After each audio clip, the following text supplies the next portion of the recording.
What is up, everybody? Matt Modi here to give you some NFL player prop bangers for Monday Night Football between the Saints and the Chiefs, Week 5. Again, we're talking Monday night, October 7th, between the Saints and the Chiefs.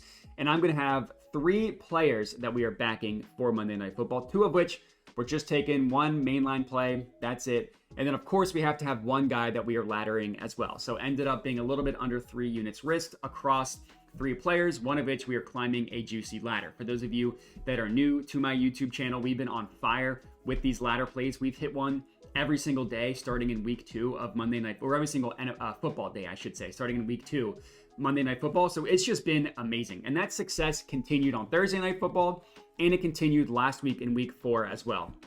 So I just recap week over week. So the week 4 results you see does not include Thursday Night Football, but week 4 was amazing, up over 7 units solely on our player props in week 4. Now the underdogs, not so great, 0-2 there. Our early bets, not so great, 0-1 there. Honestly, once the NBA season starts, I'm probably just going to stick to player props because that's honestly where I have a lot more success. I'm way better at player props than main lines, and that was true last year.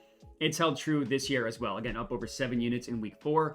On the entire season, we're up a little bit over 9 units on our player props. We had a really rough beginning of week 2 and a really rough week 3. And then we've kind of been amazing since then. So hopefully we can keep it going. And then our underdogs, we a little bit down a little bit over a unit on that. And then our early bets down a little bit under a unit on that. Again, mainline plays just haven't been nearly as successful for me as player props. Regardless, it's been a very, very good player prop season, and that's what we're talking about in this video. So play number 1. This is just one of our plays we're taking straight up. Xavier Worthy over 1.5 rushing yards. This is best offered at -110 odds at Bet365. You can also get it at -115 at DraftKings. So admittedly, this one is a little bit of a dart throw. That's also why I'm only playing it for a half unit. I'm not putting the full unit McSlam on this bad boy, just a half unit on the Worthy rushing yards. But it's a little bit weird, a little bit of a dart throw, but I do think it is a worthy, no pun intended, a worthy play. So all talk all week is about how the Chiefs offense is going to fare without Rashee Rice, who's at least out for the next 4 weeks as he is on IR. The Chiefs are going to need to do something to give their offense a spark. Part of that speculation is, what are they going to do with Xavier Worthy? My opinion is they cannot expect their offense to function giving Xavier Worthy a bunch of targets, right? He's just not advanced enough as a route runner. He really cannot be utilized as a typical normal drop back receiver. Instead, my prediction is that they're going to use Xavier Worthy as somewhat of like a gadget receiver, screens, bubble screens, stuff like that. Also, hopefully that means rushing plays, whether that's end arounds, whether that's just typical handoffs or maybe pitch plays, stuff like that. I do think they're going to try to get the ball in Xavier Worthy's hands. They just can't do it in typical drop back. He has electric speed, which is why you need to get him the ball in space, but he's not refined as a route runner. And all of his stats bear that out. He's run the second most routes on the Chiefs. Only Travis Kelce has run more routes than Xavier Worthy. But on the Chiefs, he's got the 6th lowest separation score, the 6th lowest win rate, and he's on the Chiefs alone. He's 9th in terms of targets per route run. And again, these are all numbers on the Chiefs. So what we're saying is that he's running a ton of routes, 2nd most on the team, but he's not separating, he's not winning, and he's not earning targets. That's not great. And then if you just look at all 3 of these numbers, separation score, win rate, and targets per route run, incredibly low league-wide. So for context, 166 wide receivers / tight ends. So I just took out running backs, but 166 wide receivers / tight ends have run at least 35 routes this season. That's kind of the qualifier that I used, 35 routes. Xavier Worthy's separation score ranks 102nd out of 166. His win rate ranks 140th out of 166. And his targets per route run is tied with like 10 other receivers for 119th. That's horrible across the board. So, the Chiefs can try to use him as a typical receiver. I don't think it's going to work. I think instead they're going to try to get the ball in his hands in other ways. Again, one of those ways hopefully being the running game, whether it's just a typical straight handoff, a pitch play, or maybe an end around, stuff like that, to try to get him involved. And Rashee Rice only got hurt in the Chiefs' last game. This is a number that Xavier Worthy has gone over in 3 of the 4 games so far this season. And he did it twice while only getting 1 carry. In week 1, 1 carry went for over 20 yards and a touchdown. Week 2, 1 carry went for like 5 yards. And then week 3, he got 3 carries. Now, last week, which also happened to be the game in which Rashee Rice got hurt, he didn't have any carries. Obviously did not go over this number, but it's different when you have an entire week to game plan. So I definitely think the over is worth a sprinkle on his 1.5 rushing yards. Really, it just takes 1 rush to get this, which has happened twice this year. So that's play number 1. Again, half unit on that. Play number 2 is another half unit play. Travis Kelce, 6+ receptions, plus 106 odds at FanDuel. So I'm taking these 2 plays for a half unit each. I wanted to be responsible with our unit sizing because one way to lose a lot of money is to play one game too heavily. And then if that game script goes out of whack, you lose everything. So it's just a piece of advice there. And then I would also appreciate it if you could hit that subscribe button. If you're not already, subscribe to my YouTube channel for this specific video, like and comment. I love reading through all the comments, letting me know what they like, what they don't like, what plays that they are on. I love reading through the comments, so go ahead and do that, like, comment, and then of course, subscribe. So Travis Kelce, this one, it might be square. I try to not know what other people like me, other cappers, which I hate that word, but it is what it is. I try not to see what other people are doing. My guess is that a lot of people are going to be on Travis Kelce, which is scary because he really hasn't done anything this year. And if you just take out the playoffs last year, you look at like the last 12 months of the regular season, he really hasn't done anything for the last year. But with Rashee Rice out, the targets are going to have to go somewhere, right? As Rashee Rice made his leap last year, that coincided with Travis Kelce having his stats go way down. And again, the target's going to have to go somewhere. And as we just detailed, it can't be Xavier Worthy. I find it hard to believe that it's going to be Juju Smith-Schuster. I mean, he's got a lower separation score and a lower targets per route run than Xavier Worthy, and he's got a comparable win rate. So it can't be Juju, Sky Moore, Justin Watson, all these Jamokes. You can't just pepper them with targets. And again, part of the reason why Kelce has struggled so much fantasy-wise over the past year, taking out the playoffs, which we all know is just a different beast, Rashee Rice occupied a lot of the same space that Travis Kelce did. And Rashee Rice is a lot younger, so let's let him get the wear and tear instead of the older Travis Kelce.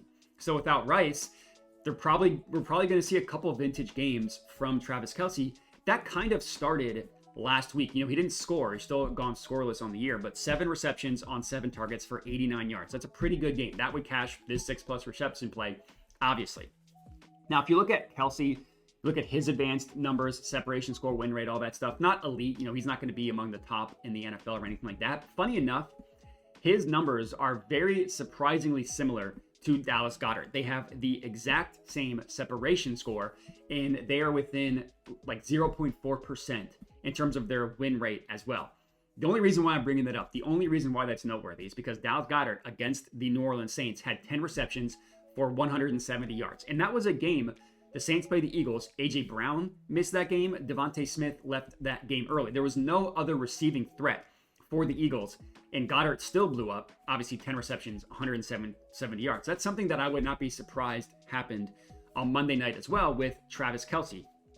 And if you look at the Saints in tight end receiving numbers against them, they've allowed the 6th most receiving yards, and they're middle of the pack in terms of receptions. They honestly haven't allowed a ton of receptions to tight ends. So it's not going to seem on paper like it's the juiciest matchup in the world, but you have to look at the context of their schedule. Week 1, they played the corpse of Bryce Young, worst quarterback in the NFL, who got benched. And the Panthers don't really have any tight end of note. Like, watching this video, can you name a tight end on the Panthers? Week 2, the Saints demolished the Cowboys, just completely annihilated them. Cowboys starting tight end Jake Ferguson missed that game due to injury, but backup tight end for the Cowboys, Luke Schoonmaker, had a decent game, 6 receptions for 43 yards. Obviously, 6 receptions cashes out this Travis Kelce play. Week 3 was the game in which Dallas Goedert blew up against them. I mentioned 10 receptions, 170 yards. And then week 4, last week, the Saints played the Falcons, and we all know Kyle Pitts is useless. So not really much to take away there. DVOA has the Saints as the 26th ranked defense specifically against tight ends. And that kind of lines up more with what I think they should be looking at how tight ends have done against them, including the matchups as well.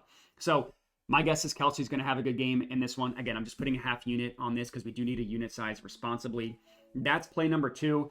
Play number 3, I saved it for last. Here is where we are climbing ladders. And we've climbed ladders, again, starting Monday Night Football week 3. We've climbed a ladder every single time there has been an NFL slate. Jamar Chase, JSN, Jackson Smith, and Jigba. We climbed it for Ray McLeod, CeeDee Lamb, a bunch of guys, Nico Collins. We've climbed all their ladders. Let's hope that happens once again. Let's hope we can stay hot with these ladder plays for Jawan Johnson. So, starting out, here's how we are playing this. If you're watching the video, you can see it on the screen. It's all listed out in the graphic, how we are playing Jawan Johnson. If you are listening to it, remember this, take notes, do what you got to do. Here is how we are playing him. I'm putting a half unit on Jawan Johnson to get to 3+ receptions. That is at plus 190 odds at bet 365. And then what we're going to do is ladder his receiving yards. So I wanted some action on his receptions, half unit there. And now for the receiving yards. 25+ receiving yards, plus 180 odds at DraftKings. That's another half unit. Then we are laddering him up to 30+ receiving yards. That is best offered at plus 220 odds at both Flip and Bet Rivers. 0.4 units on that. Up to 40+ receiving yards. That is best offered at plus 500 odds at DraftKings, putting a quarter unit on that. And then we're laddering him in our final ladder plays up to 50+ receiving yards. That's at plus 850 odds at DraftKings and Bet365 for 0.15 units. I mean, these odds we are getting for him to just have 40 receiving yards, that's not that great of a game, is crazy. And I think he can get up. I mean, I think he can do it. I think he can climb the full ladder for us. There are a ton of reasons why this should be a good game for Jawan Johnson. Part of that reason is because of the Chiefs, right? The Chiefs, they don't give up basically anything to wide receivers, but they allow a ton to tight ends. On the season, they've allowed the 6th fewest receiving yards per game, specifically to wide receivers. And that is not just a matchup thing. Week 1, sure, the Ravens, they don't pass a ton to tight ends. Fine, if you want to count that, that's fine. Week 2 against Joe Burrow and the Bengals, Jamar Chase did nothing. Week 3 against the Falcons, who we just saw pass for over 500 yards per game. You know, the Chiefs are still 6th fewest receiving yards allowed to tight ends, to wide receivers. 6th fewest receiving yards allowed to wide receivers. And then last week against the Chargers, the Chargers didn't do much. That's fine. But they've played, 3, if you want to say 2 really good passing teams, 1 decent passing team, and then a bad one. 6th fewest receiving yards allowed to wide receivers. According to DVOA, they've allowed the 5th fewest receiving yards specifically to number 1 wide receivers. They're 14th against number 2 wide receivers, and they're 13th against number 3 wide receivers, meaning like the wide receiver 2, the wide receiver 3. They're top half against all 3, while being top 5 against wide receiver 1s, the opposing team's number 1 wide receiver. Jamar Chase did nothing. Isaiah Likely blew up against Chiefs. That's what we're just about to talk about. Zay Flowers didn't do much. Drake London scored a touchdown on the first drive and a miscommunication, then did nothing basically until garbage time at the very, very end of the game. So we're not expecting much from Chris Olave. It could be a Rashid Shaheed game, but for the odds we are getting for how low the amount of yards that Jawan Johnson needs to get to cash some of these plays, that's why we are going with him. So I just detailed, the Chiefs have not given up basically anything to wide receivers. Look at what they have done to tight ends. They've allowed 91 receiving yards per game to tight ends. That's the most in the NFL. The most receiving yards allowed to tight ends belongs to the Kansas City Chiefs. Week 1, we all probably remember Isaiah Likely. It was the first game of the year. He had 9 receptions for 111 yards and a touchdown against the Chiefs. And he had 1 play where his foot was his pinky toe was on the line. Should have been 2 touchdowns for more yards. It was not just Isaiah Likely either. Week 2, Mike Gesicki on the Bengals, had 7 receptions for 91 yards against the Chiefs. Mike Gesicki hasn't done anything in the NFL, really. Had a good game against the Chiefs. Week 3, Kyle Pitts, I just talked about, the worst tight end in NFL history, basically, had 59 yards against the Chiefs, cashed this full ladder. And then really, if you look at it, last week was the only week in which a tight end did not have a good game. That was for the Chargers. Number 1, the Chargers don't have a tight end of note. Can you name a tight end on the Chargers? I didn't think so. And that was a game in which Justin Herbert was basically playing on one ankle. He had just left the game, the previous game, with an ankle injury, was heavily taped up. And Justin Herbert was missing both of his starting tackles in that game. He only threw Justin Herbert for 179 yards in that game. The Saints don't have the best offense in the NFL. They're probably going to have a better game than Justin Herbert had last week. And then if you look at Jawan Johnson, Nothing about his season of note is going to make you feel that confident. The most receptions he's had in a game is 2. He's done that twice. He was goosed the other 2 games. So he's never hit the 3 number that we're asking for. And then if you're looking at his yards, he's only even hit 25 yards once this season, which was in week 1. But you need to have the context of what happened with Jawan Johnson. He was injured to begin the year, and he's slowly been having his work ramped up as the weeks have gone on. Week 1, he only played 35% of the snaps. Week 2, that number went up to 41%. Week 3, that number went up to 50%. And then most importantly, last week, a season high 68% snap percentage for Jawan Johnson. He's getting healthier. Taysom Hill is now out, or is out for this game with a rib injury. So we should see about 70% snaps again for Jawan Johnson. And I think he's due to have a decent game. Like, the thing is, we're not asking him to blow up. We're not asking him to have 100 yards, right? We're climbing the ladder to 50 plus, and that 50 plus is plus 850. If he just has 3 receptions for 25 yards, which is a not great game overall, we would have at least cashed our 2 mainline plays, and that would have given us profit on this ladder. So let's hope all that stuff happens. Let's hope he climbs the full ladder, but that's all we got. We got 3, again, players that we are backing, 2 of which just on the 1 play. Jawan Johnson, we're climbing that ladder. Let's hope he has a good one. I appreciate everybody for watching. Again, make sure to like the video, comment, subscribe. And then if you've made it this far, the last thing that I'll mention is that I do have a dub club where I send all my plays out. $5 a month gets you everything I'm playing sent directly to your phone via text, email, or Telegram. So if you want plays early, if you're watching this video and the odds are different than, like, you see the odds different than when I gave out. Unfortunately, I can't help odds changing. My way to combat that was to come out with a dub club. So as soon as I decide what a play is, that's the first thing I do. Or you don't always want to watch the YouTube videos, right? You're busy. You have a life. You're sick of hearing my voice. You're seeing my face. That's also totally fine. But you still want a tail. That's also why I have the dub club. So if you're interested, again, $5 a month. Link is in the description and the pinned comment. If you're not interested, no problem. You can still get everything that I'm doing for free on both YouTube and Twitter. And that's all we got. Again, I appreciate you guys for watching, and have a good one.